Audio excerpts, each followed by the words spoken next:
Yo les modèles, j'espère que vous allez bien. Aujourd'hui on se retrouve pour un nouveau DIY facile, simple et rapide à faire et en plus de ça efficace. Il s'agit du shampoing solide. Ce shampoing solide, je l'ai fabriqué pour tous les types de cheveux, c'est-à-dire lisses, bouclés, ondulés, frisés, crépus et même loxés. Il ne va laisser aucun résidu, il va mousser abondamment pour voilà, en utiliser un minimum. Donc on va dire qu'il est très économique et simple à faire. Vous verrez, je vais tout vous expliquer au niveau des ingrédients, etc. Mais vous avez un shampoing qui ne surgraisse pas les cheveux, qui ne les assèche pas et qui ne va pas laisser de petites pellicules dans les cheveux, ce qui est très sympa. N'hésitez pas, si vous avez des questions en commentaire, ce que vous en avez pensé, à partager cette vidéo sur les différents réseaux sociaux, les groupes, etc. Ça me ferait très plaisir et ça pourrait aider certaines personnes qui sont intéressées par ce genre de cosmétiques maison. On se retrouve juste après. Check it, every day we're getting it. Hey, check it. Avant de démarrer cette recette, je vous recommande d'avoir sous la main une balance précision, un bol qui résiste à la chaleur, un pilon, une spatule et un moule en silicone. Connu pour fortifier les cheveux et favoriser la pousse, mon premier ingrédient sera l'huile de ricin, j'en rajoute 4 grammes. Même dosage pour l'huile de coco, je l'ai choisie pour son odeur et parce qu'elle apporte de la brillance aux cheveux. J'ajoute ensuite 19 grammes d'un hydrolat que j'aime beaucoup, c'est le baie de Saint-Thomas, qui est réputé pour tonifier le cuir chevelu, favoriser la pousse et lutter contre les pellicules.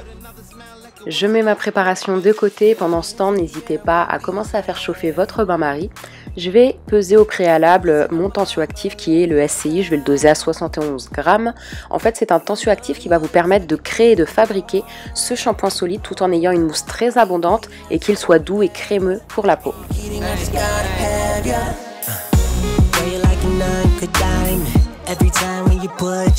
Pour obtenir une mousse toujours plus abondante, je vais rajouter 20 grammes d'un deuxième tensioactif, c'est le SLSA.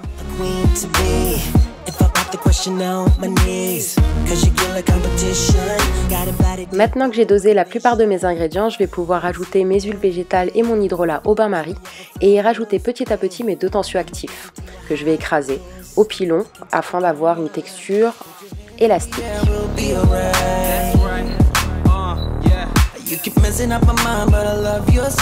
Je vais ensuite peser un actif cosmétique que j'aime beaucoup, c'est le lait de coco en poudre. Je vais en rajouter 2,8 g pour beaucoup de propriétés, hydratant, nourrissant, il embellit les cheveux et apporte de la brillance en plus de son odeur délicieuse qui va très bien s'adapter avec l'huile végétale de coco.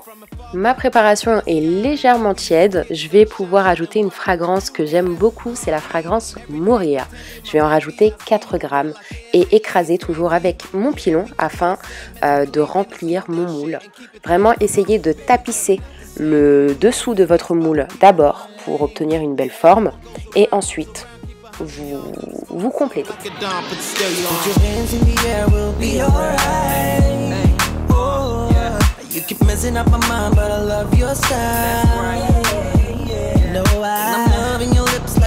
Lorsque j'ai rempli mes deux moules de 60 grammes environ, je vais les placer au frigo une quinzaine de minutes et ça va me permettre de les démouler beaucoup plus facilement et rapidement.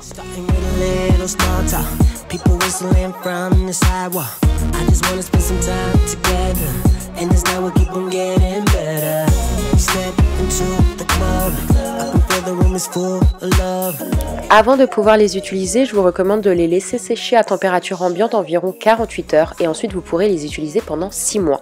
Il vous suffira de les faire mousser sur votre cuir chevelu mouillé et c'est parti, ça mousse.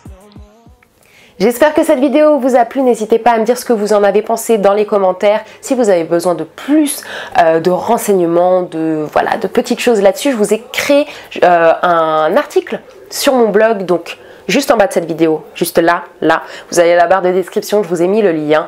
Encore une fois, j'espère qu'il aura été simple pour vous et qu'il aura été efficace. Je vous fais plein de bisous les modestes et on se dit à très vite pour une prochaine vidéo.